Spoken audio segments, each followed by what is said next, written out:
Is Ana the best support in Overwatch? The answer is maybe. I don't know. Probably.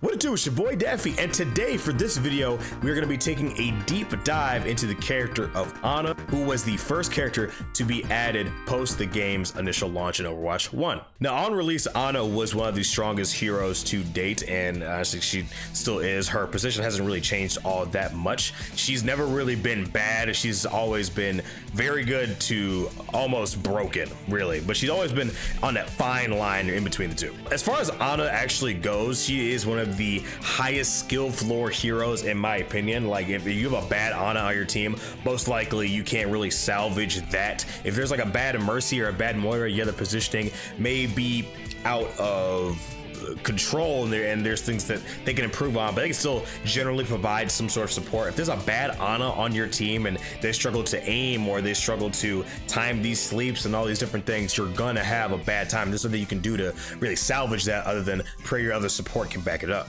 Now Ana has actually an extremely interesting kit. Her biotic rifle does 70 healing or 70 damage per shot. When unscoped, it is actually a projectile. When it is scoped, it is hit scan. So very, very interesting. But one major thing though is that there is no damage fall off. So say there's a Widow about 40 to 50 meters in front of you, you will still take her down in 3 shots regardless if you're 10 feet in front of her or 40 to 60 meters like I just said.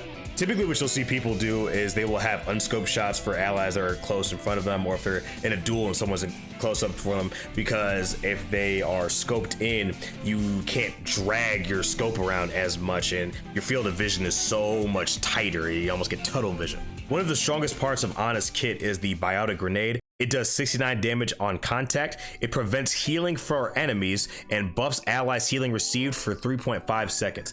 This is an absolutely crazy ability. So if your team is all huddled up and they're in this one big choke and a lot of them are low, you throw a healing grenade down, so you have a Baptiste or a Lucio on amp, you start pumping out so much healing for the rest of your team. Even if there's just a tank that on your team that's taking a lot of damage, you throw an anti at them, you might catch 1 or 2 people on the other team, but still buff the healing received for your tank so you can keep them in the fight faster. Anti-nade is one of the strongest abilities in the entire game, and until Kiriko, there was no character that could fix it besides Zarya, and that was only for herself or someone that could put a bubble on it. Preventing healing for someone and completely taking away their support's ability to actually do their job is one of the strongest things in this game, but it actually doesn't even compare to one of her other abilities, which is sleep.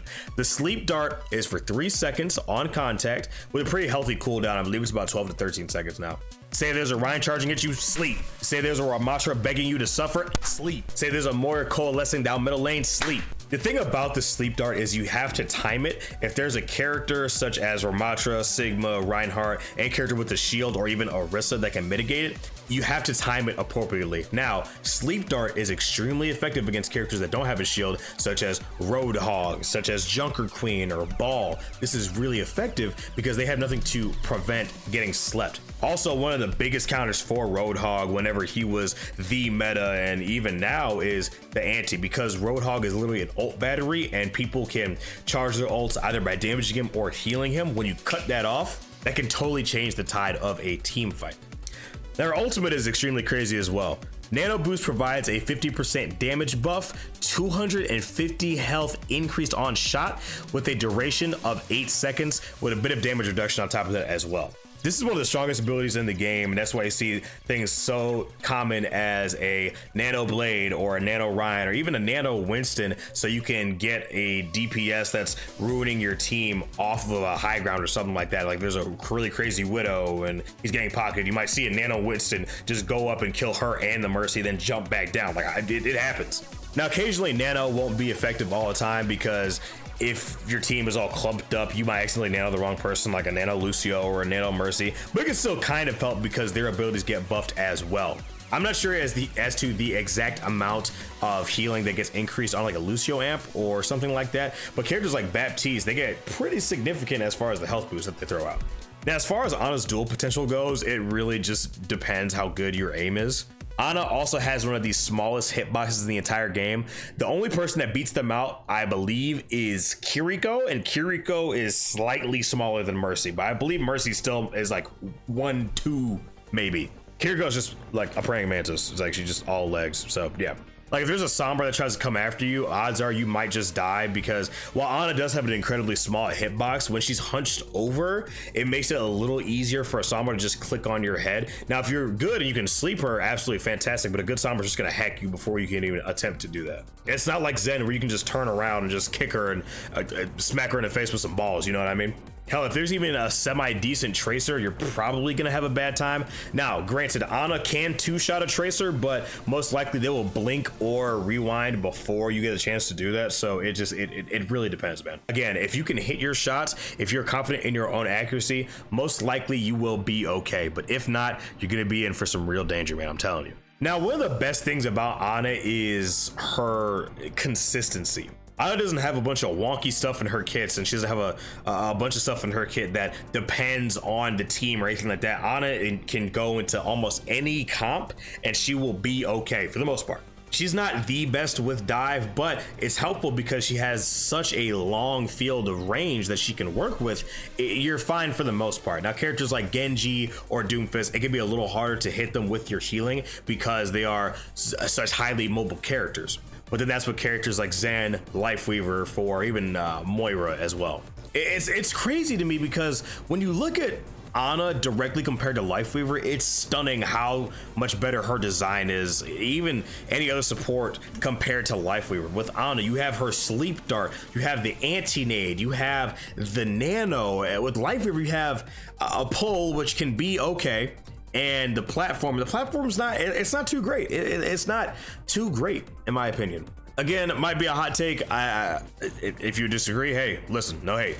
I think Ana's direct competition comes with Baptiste, and I still lean in Baptiste's favor only because immortality is one of the strongest things that you can do, just prevent someone from not dying, because there are things you can do to live while antied, but if someone's in an immortality field and you're trying to shoot at them and not the field, they're not going to go down, you know what I mean? That's one of the strongest for me personally. And also, immortality directly counters anti, in my opinion, because say if someone's low, they get hit with an anti-nade and they were going to take a shot that would have killed them, but they're in the immortality does save them, you know what I mean? So I can't really say that Ana's kit directly beats that. Now, sleep is totally different. Now, Baptiste's left bumper, quote unquote, I play on console, so I'm referred to as left bumper. Baptiste's left bumper does not compare to sleep at all. Baptiste's small little healing burst, it's good, it's great, it's good for team fights, but it does not, it's not holding a candle to sleep. Your escape ability as Ana is directly that sleep if you're able to hit it. With Baptiste, it's a little easier because you have the exo boots and it doesn't really take that much coordination or anything like that, but they still work. It is much easier, in my opinion, to just jump, use those SO boots, and get out of a situation, as opposed to trying to land asleep on a Tracer, Sombra, Reaper, whatever it may be. You know what I mean? But that's the thing about Ana. She can provide good, consistent damage. Her healing is absolutely phenomenal. You'll most likely see a good Ana around 12 to 14k. If it's a double overtime match, she could easily be at 20k. I think the most I've ever seen was like 24, but she had like 1k healing or 1k damage throughout the entire match. It was crazy. Now, as you can clearly see from this footage, I am not the world's best Ana. I'm not a professional Overwatch player, but I still think that Overwatch provides a very fun cast of characters, regardless of all the highest skill floors and skill ceilings and all that. I still think Ana is one of the highest, but she's still very fun to play. She has a very fun gameplay loop. Also, when I refer to gameplay loops, I'm referring to characters cycling through their abilities and cycling through their cooldowns. So if you have an anti, make sure you have a sleep on deck. If you have a sleep, make sure you have an anti on deck and stuff like that. You know what I mean? And again, we start talking about game sense and all that kind of stuff, and I'll make a different dedicated video to that. But yeah, I just want to give my thoughts into why I think Ana is second best, not necessarily the best. Also, real quick, Baptiste's window directly benefits the entire team and anyone can use it, as opposed to Nano Boost, where Ana shoots it at one person and that person needs to get value out of that ultimate, as opposed to Baptiste, which all you do is just stay in the window on either side. You can provide value for your team. So that's just my opinion. I still do think that Baptiste is better. That's just my opinion. If you disagree, let me know down in the comments below. I appreciate it. Anyway, guys, it's me, your boy Daffy, guys. Thank you guys so much for joining me on this video. Make sure you leave a like on the video and subscribe. And yeah, I will see you in the next video. All right, peace.